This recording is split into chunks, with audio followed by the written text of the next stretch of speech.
जय हिंद दोस्तों।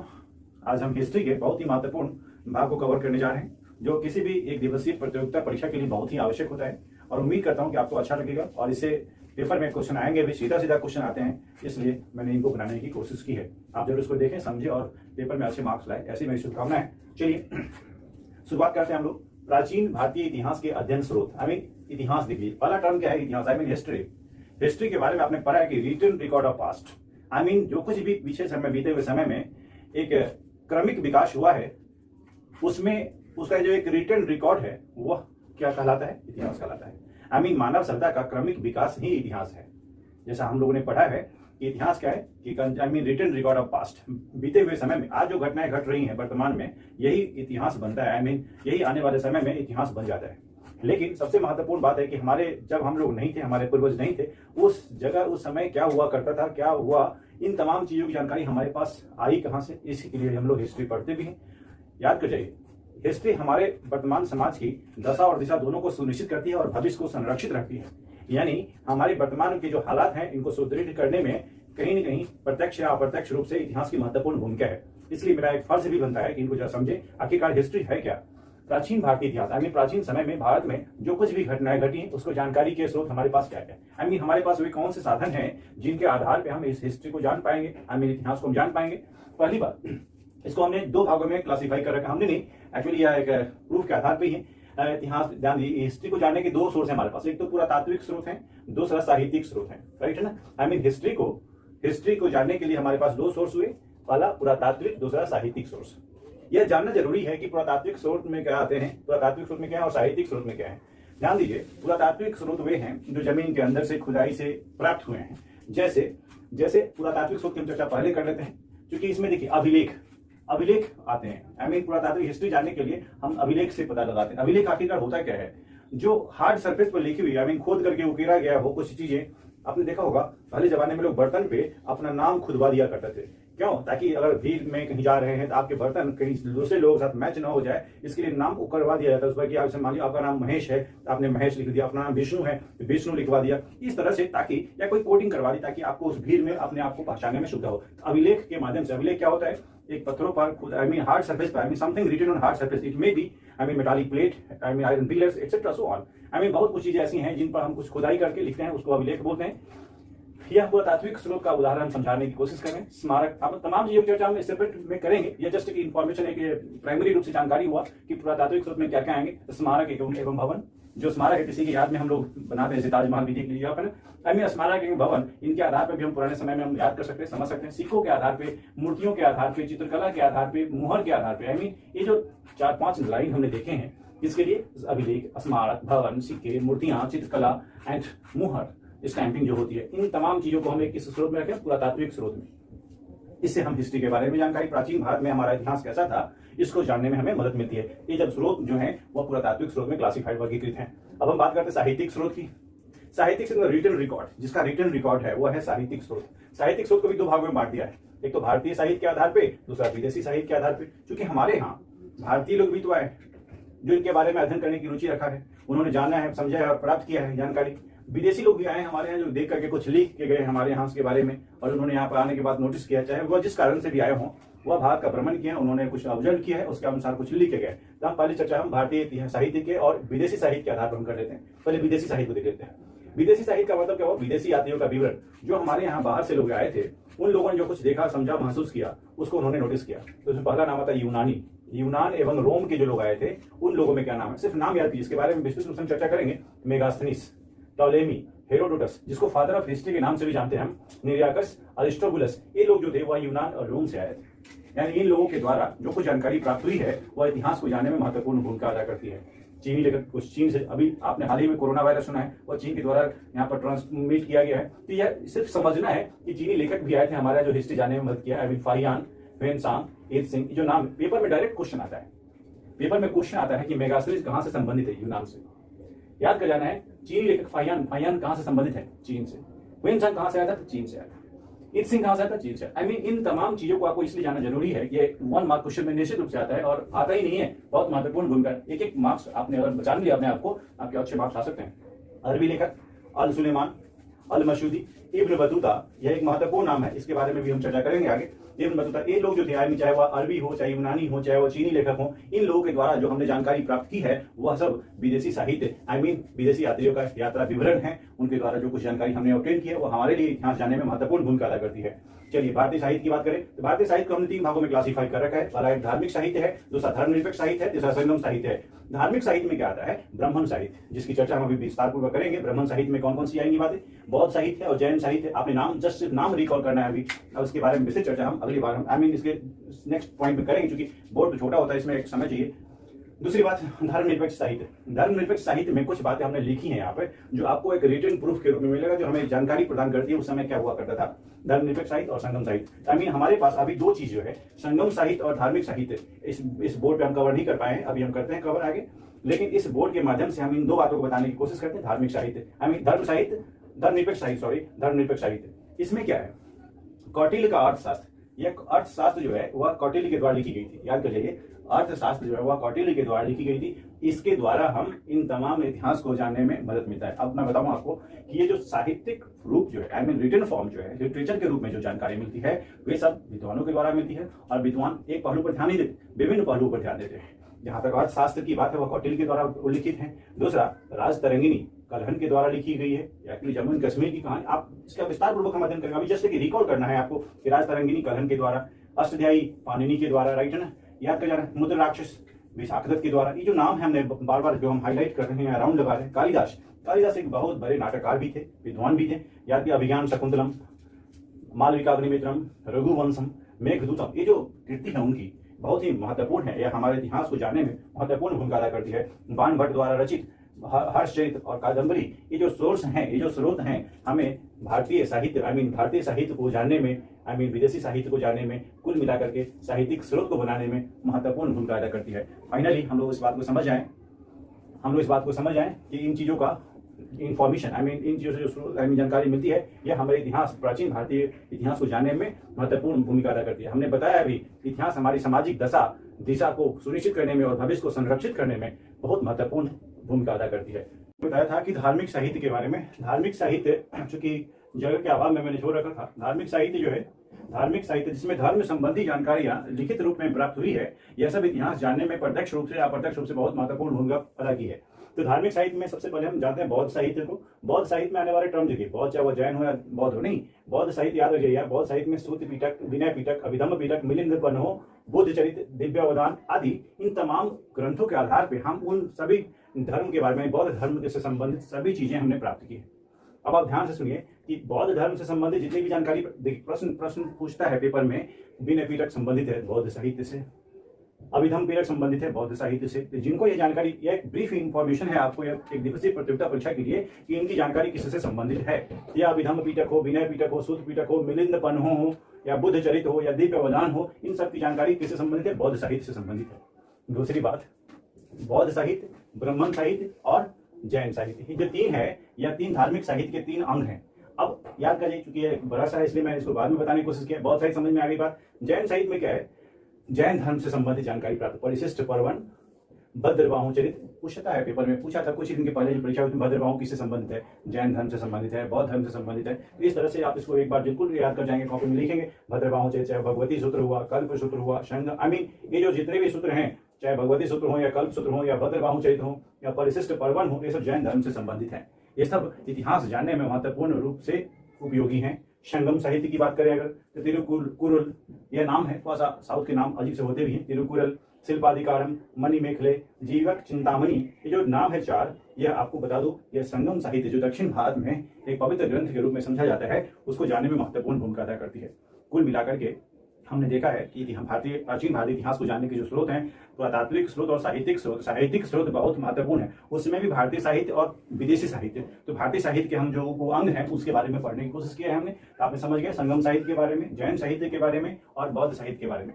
अब बात करते हैं ब्राह्मण साहित्य के बारे में। ब्राह्मण जो सदियों से यज्ञ करने और करवाने वाले, और उनकी धारणा ये रही है कि हमेशा से यज्ञ कराना, पठन पाठन का कार्य करवाना, उससे संबंधित बहुत सारी चीजें हैं जो आपको समझने को, इतिहास को समझने में महत्वपूर्ण भूमिका अदा करेगी। जैसे वेद की हम बात करते हैं, सबसे पहले करते हैं वेद की।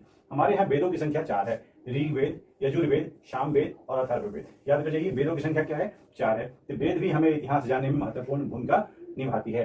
ऋग्वेद, यजुर्वेद, सामवेद और अथर्ववेद। उपनिषद, उपनिषद भी ध्यान दीजिए, छांदोग्य, कंठ, बृहदारण्यक, ये जो उपनिषद हैं ये 3 हमने नाम लिखे। इस तरह से और भी ब्राह्मण ग्रंथ, ऐतरेय, कौशिकी और गोपथ, इन जो महत्वपूर्ण मैंने उनके नाम लिख रखे हैं ताकि आपको इतिहास पढ़ने में, समझने में आपको एक नया नाम ना महसूस करें आप, उसकी जानकारी आपको प्राप्त हो। और इन सब के अध्ययन से हमने प्राचीन भारत के बारे में अच्छी तरह से समझा भी है। वेदांत, वेद के जो अंग है जिससे हम शिक्षा, कल्प, व्याकरण, निरुक्त और छंद, साथ में ज्योतिष जिससे हम भविष्य का निर्धारण कर देते हैं ज्योतिष शास्त्र के आधार पे, इन तमाम चीजों की जानकारी भी हमें इतिहास जानने में महत्वपूर्ण भूमिका निभाती है। आरण्यक, यह भी याद करिए, पहले तो याद रखना आपको क्या क्या है। वेद है, ब्राह्मण ग्रंथ है, आरण्यक है, पुराण है, स्मृति है, महाकाव्य है, वेदांग है, उपनिषद है। These are the sources to know about the past. यह सब सोर्स हैं, ब्राह्मण साहित्य के अंग हैं जिनके आधार पर हम अपने भारत के प्राचीन इतिहास को समझने में महत्वपूर्ण समझने में सहयोगी सिद्ध होते हैं। जैसे महाकाव्य की हम बात करते हैं, रामायण और महाभारत, यह बहुत ही महत्वपूर्ण है। रामायण और महाभारत से हमें पूरे इस घटनाक्रम के बारे में पता चलता है कि पहले कैसे, कोई आपको बताया था ना कि रिटन रिकॉर्ड ऑफ पास्ट में जो कुछ भी घटनाएं घटी है उन सब का एक लिखित क्रम जो है वही इतिहास बना है, और वह लिखित क्रम साहित्यिक स्रोत में हमने रखा है। आरण्यक में तैत्तिरीय, मैत्राणीय और ऐतरेय, ये जो 3 है आरण्यक है। पुराण जो अभी वर्तमान में चल भी रहा है, विष्णु पुराण, भागवत पुराण, शिव पुराण, गरुड़ पुराण, इन जो पुराणों की संख्या है 18 है, 18। हम इसके बारे में विस्तृत चर्चा करेंगे। अभी फिलहाल सिर्फ एक जान जाइए कि हमें इन माध्यम से इतिहास जानने में महत्वपूर्ण साथ मिला है। स्मृति, मनु स्मृति, नारद स्मृति, याज्ञवल्क्य स्मृति, याद रखें मनु स्मृति सबसे महत्वपूर्ण है, नारद स्मृति, याज्ञवल्क्य स्मृति, ये जो स्मृति है इनके आधार पर भी हम इतिहास को जानने में महत्वपूर्ण स्थान पाते हैं। कुल मिलाकर के हम एक बात, 2 महत्वपूर्ण क्वेश्चन जो सीधा सीधा प्रश्न पूछा जाता है, मैंने इसको अलग से नोट कर दिया है। एपिग्राफी का संबंध अभिलेख से है। अभिलेखों के अध्ययन को मैं लिख देता हूं यहाँ पर, अभिलेखों के अध्ययन को हम क्या बोलते हैं? एपिग्राफी बोलते हैं। और सिक्कों के संग्रह को सिक्कों से संबंधित है, सिक्कों से संबंधित जानकारी न्यूमिस्मेटिक्स कहते हैं। क्या बोलते हैं उसको? न्यूमिस्मेटिक्स कहते हैं। और जबकि एपिग्राफी, सिक्कों के अभिलेखों के अध्ययन को हम एपिग्राफी के नाम से जानते हैं। यह सीधा सीधा बहुत बार, हजारों बार पूछा गया है, प्लीज आप उसको याद कर जाएं। बात करेंगे हम प्राचीन भारत के इतिहास के अध्ययन के स्रोत में, पुरातात्विक स्रोत की, राइट ना। तो पुरातात्विक स्रोत में मैं लिख देता हूँ यहाँ पर, अभिलेख की चर्चा करें। किसकी चर्चा करें? अभिलेख की, राइट है ना। अभिलेख का मतलब होता है जो कि hard something written on hard surface. यह हो सकता है कि दीवार पे हो, या ताम्र पत्र पे हो, या किसी मेटालिक मटेरियल पे हो, इसको हम बोलते हैं अभिलेख, राइट है ना। तो इस अभिलेख के बारे में सबसे प्राचीन अभिलेख मध्य एशिया के बोगाजकोई से प्राप्त अभिलेख है। ध्यान दीजिए, अब समझने की बात यहाँ पे है, सबसे प्राचीन अभिलेख अगर पूछा जाता है तो वह कहाँ से प्राप्त हुआ है? तो मध्य एशिया से प्राप्त हुआ है। क्वेश्चन आता है कि सबसे प्राचीन अभिलेख, सबसे पुराना इतिहास जानने के स्रोत तो है, मुझे पता है, लेकिन सबसे प्राचीन अभिलेख की अगर बात करें तो सबसे प्राचीन अभिलेख मध्य एशिया से प्राप्त हुआ है। ठीक, और कहां से हुआ है? बोगाजकोई। कुछ नाम थोड़ा अजीब सा है, लेकिन एक बार 2 बार रिपीटेडली पढ़ेंगे आप तो आपको याद हो जाएगा। मध्य एशिया के बोगाजकोई स्थान से सबसे प्राचीन अभिलेख प्राप्त हुआ है। दुनिया में सबसे प्राचीन अभिलेख की हम बात करें, दुनिया में की बात हम नहीं करें, सबसे प्राचीन अभिलेख मध्य एशिया से प्राप्त हुआ है। याद करेंगे। चलिए, भारत में सबसे प्राचीन अभिलेख अशोक के हैं। सम्राट अशोक का नाम भारतीय इतिहास में सुप्रसिद्ध है, हम जानते हैं। लेकिन याद कर जाए कि अभिलेखों के संदर्भ में भी अगर देखा जाए तो सबसे प्राचीन अभिलेख अशोक के, सम्राट अशोक के, राइट। याद आएगा, 2 बातें तो याद हो गई। सबसे प्राचीन अभिलेख अशोक के हैं और मध्य एशिया के बोगाजकोई से सबसे प्राचीन अभिलेख भी प्राप्त हुए हैं, राइट। अशोक के अभिलेख जो है, अशोक के अभिलेख वो ब्राह्मी लिपि में, खरोष्ठी लिपि में, यूनानी तथा अमराइक लिपियों में मिले। याद कर जाना है आपको, ब्राह्मी लिपि जिसमें भाषाओं का उल्लेख होता है तो वह ब्राह्मी लिपि। बहुत बार पेपर में सीधा प्रश्न आता है कि सम्राट अशोक ने के समय में जो अभिलेख लिखे गए थे तो वे अभिलेख किस लिपियों में लिखे गए हैं? तो ब्राह्मी लिपि में भी है, खरोष्ठी में भी, अमराइक में भी, यूनानी, इन लिपियों में लिखे गए हैं। कभी कभी ऑप्शंस में सारे दिए होते, कहते हैं सभी इनमें से कोई नहीं, इस तरह के क्वेश्चन आते हैं। याद करिए, ब्राह्मी लिपि याद रखना कि ब्राह्मी लिपि में अशोक के अभिलेख किस लिपि में पाए गए? अधिकतर ब्राह्मी लिपि में पाए गए अशोक के अभिलेखों में। उसे अब अशोक अभिलेख जो लिखे जाते थे पहले जमाने में, राजा महाराजा या उनके दरबारी कवि लोग जो अभिलेख लिखा करते थे उसमें उनकी प्रशंसा का एक विशेष जिक्र हुआ करता था। उनके द्वारा जो उपलब्धियां होती थी उनको गिनाया जाता था, यानी ताकि लोगों में एक जागरूकता फैले कि हमारे राजा, हमारे सम्राट इस तरह के थे। तो उनके कार्यभार को जो कुछ सौंपा गया था या उनके द्वारा जो कार्य संपादित किया गया था उनके शासनकाल में, उनका वर्णन विशेष रूप से मिलता था। तो याद करिए, उसे देव नाम प्रिय या प्रियदर्शी, देवों का प्यारा, इसका मतलब था देवों का प्यारा कहा गया है। याद करिए, अशोक के अभिलेख में उसे देवों का प्यारा कहा गया, यानी देवता भी उसे प्यार करते थे। इसका मतलब वे जनता के हर गतिविधि पर पूरी नजर रखा करते थे, उनके बारे में सोचा समझा करते थे, इसलिए उनको देवताओं का प्यारा, देवों का प्यारा भी कहा गया है उनके अभिलेखों में। अशोक की बातें हम करें, सम्राट अशोक को क्वेश्चन पूछा जाता है, सम्राट अशोक अशोक को किस नाम से जाना जाता है? देवनाम पिय है, देवनाम पिय प्रियदर्शी मतलब देवों का प्यारा, देवताओं में भी अपना स्थान ग्रहण करने वाले थे। सर्वप्रथम सबसे पहले 1837 में जेम्स प्रिंसेप, याद रख लेना जेम्स प्रिंसेप, बहुत बार पेपर में आया हुआ है क्वेश्चन कि पहली बार जो अशोक के द्वारा लिखित अभिलेख थे जो कि ब्राह्मी लिपि में किसके द्वारा पढ़ा गया था? वह जेम्स प्रिंसेप के द्वारा पढ़ा गया। एक बार तो पूछा गया किस वर्ष पढ़ा गया 1837 में। आपको दोनों चीज याद रखना है, दोनों के तीनों चीज याद रखना है कि सर्वप्रथम सम्राट अशोक के समय में अशोक के जो अभिलेख थे वो 1837 में लिखे गए थे, उनको लिखे गए ब्राह्मी लिपि में, उसको जेम्स प्रिंसेप के द्वारा पढ़ा गया 1837 में ब्राह्मी लिपि में लिखित अशोक के अभिलेख को पढ़ा गया था। याद कर जाना जेम्स प्रिंसेप 1837 और ब्राह्मी लिपि अशोक से संबंधित। अच्छा, अभी मैंने कुछ देर पहले भी बताया था अभिलेखों के अध्ययन को हम एपिग्राफी कहते हैं। यह भी सीधा सीधा प्रश्न आता है कि एपिग्राफी संबंधित है अभिलेखों के अध्ययन से। अभिलेखों के बारे में जिसके माध्यम से हम अभिलेखों के बारे में पढ़ते हैं उसको हम एपिग्राफी के नाम से जानते हैं। आपको याद करना होगा एपिग्राफी क्या होता है? अभिलेखों का अध्ययन होता है।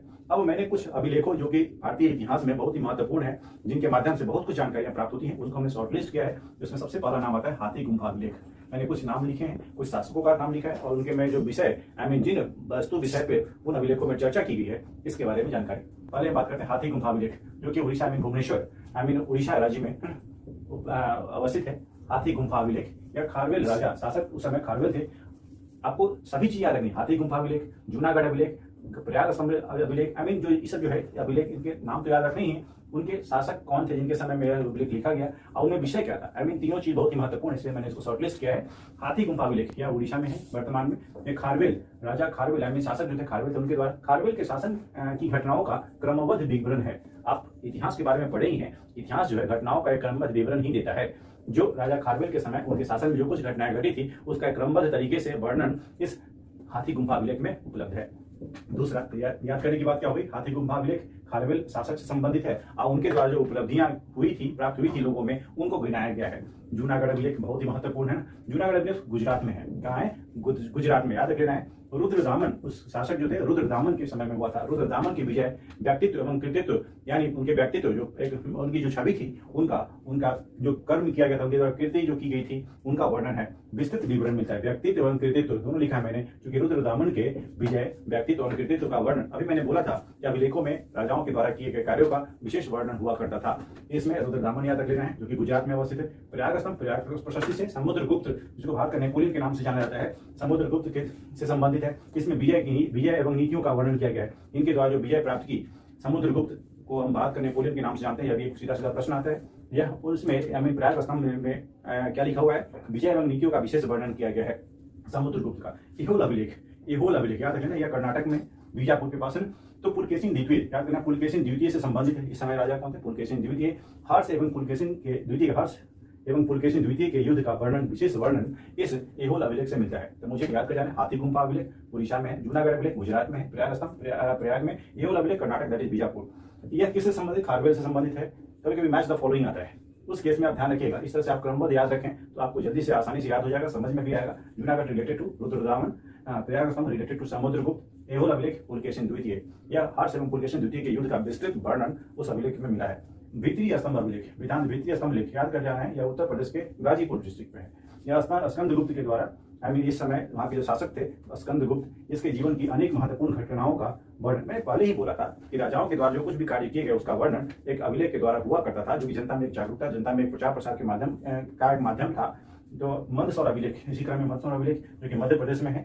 मालवा नरेश यशोवर्मन, याद रखें मालवा नरेश, मालवा के जो राजा थे यशोवर्मन, उनके शासनकाल में हुआ। इसमें उनके द्वारा जो सैनिक उपलब्धियां थी उन सब का विस्तृत वर्णन किया गया। सैनिक उपलब्धियां, सैनिकों के द्वारा जो कुछ भी जीत हासिल की गई थी, उनके सैनिक में कितनी कर्मठता, एकता, एकजुटता थी, इन तमाम चीजों की जानकारियां इन मंदसौर अभिलेख से मिलता है। फाइनली हाथी गुम्फा अभिलेख, जूनागढ़ अभिलेख, प्रयाग स्तंभ अभिलेख, एहोल अभिलेख, द्वितीय स्तंभ लेख और मंदसौर अभिलेख, इन तमाम अभिलेखों से हम प्राचीन भारतीय इतिहास को जानने में कहीं न कहीं सफल हुए हैं। इसलिए हम इन अभिलेखों के बारे में विस्तृत जानकारी प्राप्त करते हैं।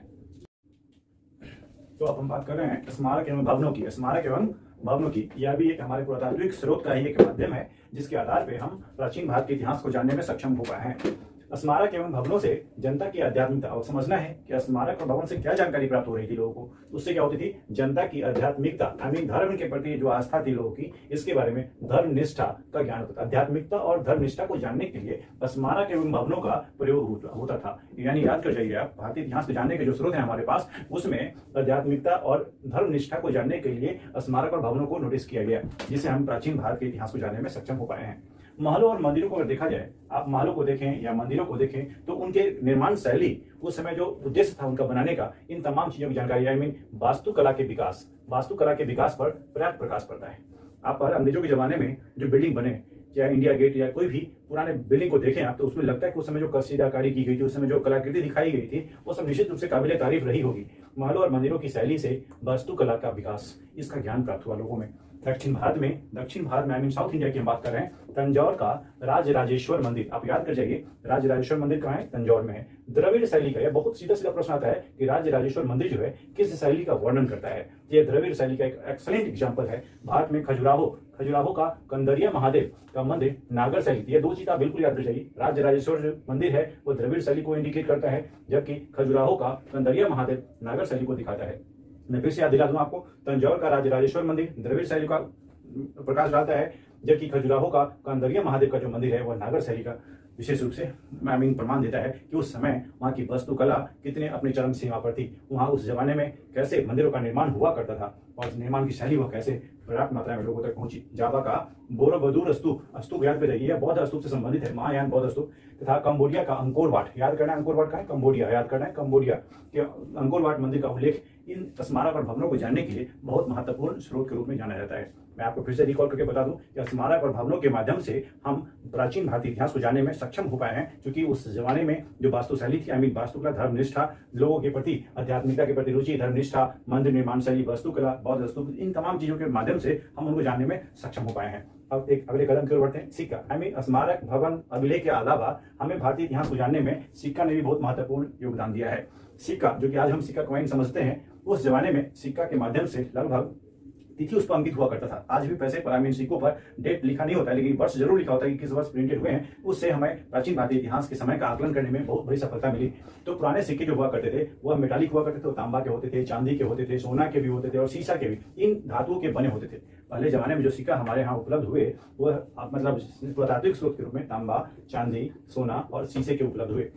प्राचीनतम सिक्कों को आहत सिक्का कहा गया। यह सबसे महत्वपूर्ण क्वेश्चन है। आहत सिक्के, प्राचीनतम सिक्के जो मिले उसको आहत सिक्के, क्योंकि उस पर ठप्पा मार करके चिन्ह बना दिया जाता था, जिसके आधार पे हम उस सिक्कों के बारे में पहचानते थे कि वह किस शैली का या किस समय का है। आहत सिक्के कहा जाए, प्राचीनतम सिक्कों को आहत सिक्का के नाम से जाना जाता था, जिन पर मुख्यतः पेड़ के चिन्ह हुआ करते थे, मछली के चिन्ह हुआ करते थे, सांड के चिन्ह हुआ करते थे और हाथी के चिन्ह उस पर उकेरे गए थे। यानी जिस तरह से आपने देखा होगा, आजकल भी आप देखते होंगे, ईंट का जब निर्माण होता है, कच्ची मिट्टी को गीला करके अच्छा से उसको बढ़िया से मिला करके उसके फ्रेम में डाल देते हैं, उसी शेप का बन जाता है। ठीक उसी तरह से उस जमाने में जो सिक्के हुआ करते थे, उन मेटालिक मटेरियल पर एक स्टैंपिंग की जाती थी, वह पेड़ की, मछली की, सांड की, हाथी की, इस तमाम तरह के चिन्ह उस पर उकेरे जाते थे, जिससे उस समय के बारे में जानकारी प्राप्त होती थी। सर्वाधिक सिक्के मौर्य का, याद कर जाए, सबसे मैक्सिमम जो क्लास में फर्स्ट करता है उसके बारे में याद रखते हैं। ठीक उसी तरह से जिस काल में सिक्कों का प्रचलन विशेष हुआ था मौर्य का, मौर्योत्तर काल करते हैं। मौर्य के जो अंतिम समय थे उसमें जो मुख्यतः शीशे के सिक्के हुआ करते थे, चांदी के हुआ करते थे, तांबे के हुआ करते थे और सोने के हुआ करते थे। यह शीशा, चांदी, सोना, तांबा, ये तो आपने समझ लिया, लेकिन अधिकतर जो मौर्य काल में सिक्के हुए वह शीशे के सिक्के हुआ करते थे। सातवाहन वंश ने, सातवाहन के शासक शीशे के सिक्के। दूसरी बात, गुप्त शासकों ने सोने के सिक्के, सर्वाधिक सिक्के जारी किए। अब पूछता है प्रश्न कि किसमें शीशे के सिक्के मैक्सिमम, सातवाहन शासकों ने। दूसरा, सोने के सिक्के गुप्त शासकों ने मैक्सिमम, यानी सोना एक बहुत महत्वपूर्ण बहुत बहुमूल्य धातु में जाना जाता है, कि गुप्त शासकों ने सोने के सर्वाधिक सिक्के। पूछा जाएगा किस शासकों ने सोने के सिक्के अधिकतर जारी किए, यानी अधिकतम जारी किए, तो वह गुप्त शासकों ने जारी किए। सिक्कों के अध्ययन को किस नाम से जाना जाता है? जिस तरह से हमने एपिग्राफी पढ़ा, अभिलेखों के अध्ययन को, ठीक उसी तरह से न्यूमिस्मेटिक्स जो है वह सिक्कों के अध्ययन को, एक बार पूछा गया है जब मैं पढ़ाई किया करता था, उस जमाने में एक क्वेश्चन आया था कि सिक्कों के अध्ययन को क्या बोलते हैं, तो न्यूमिस्मेटिक्स कहा जाता है। याद कीजिए, न्यूमिस्मेटिक्स। अब इसमें सिक्कों से संबंधित ये चीजें हैं। सिक्कों के बारे में अगर देखें तो सिक्के जो है, सिक्कों पे सर्वप्रथम लेखन, सिक्कों पर जो कुछ लिखा जाता था, प्रचार प्रसार के लिए ही सही, जो कुछ लिखा था वह ऐसा लिखने का काम सबसे पहले यवन शासकों ने किया। यानी सिक्कों पर कुछ इंफॉर्मेशन प्रोवाइड करनी हो तो उसका काम सबसे पहले यवन शासकों ने किया था। सबसे महत्वपूर्ण और लास्ट क्वेश्चन इस सेगमेंट का, इस आज के वीडियो का समुद्रगुप्त जिसको भारत का नेपोलियन कहा जाता है, उसको बीना बजाते हुए सिक्का उस पर, यानी उसके समय में जो सिक्का जारी हुए उस पर बीना बजाते हुए गिरा गया है। अभी आपने देखा था मछली, पेड़, सांड, हाथी इस तरह के चिन्ह थे, लेकिन उसमें बीना बजाते हुए, यह क्या था? यह एक दिखाना था कि उस समय के शासक आई मीन समुद्रगुप्त संगीत की प्रेमी भी थे और उनके समय में जो सिक्का प्रचलित हुआ उन पर उनको बीना बजाते दिखाया गया। इसका मतलब वे शासक बीना बजाते हुए दिखाने का मतलब क्या हुआ? संगीत के प्रेमी थे। याद करिए, क्वेश्चन बनता है कि बीना बजाते हुए सिक्के किनके द्वारा जारी किया गया? समुद्रगुप्त के द्वारा। यह क्या संकेत करता है? वे संगीत के प्रेमी थे। कुल मिलाकर के इन तमाम चीजों से आप बहुत कुछ सीख पाए होंगे। उम्मीद करता हूं कि आपको यह वीडियो अच्छा लगा होगा। Thank you so much, you have to keep watching. बाकी बातें हम नेक्स्ट वीडियो में करेंगे।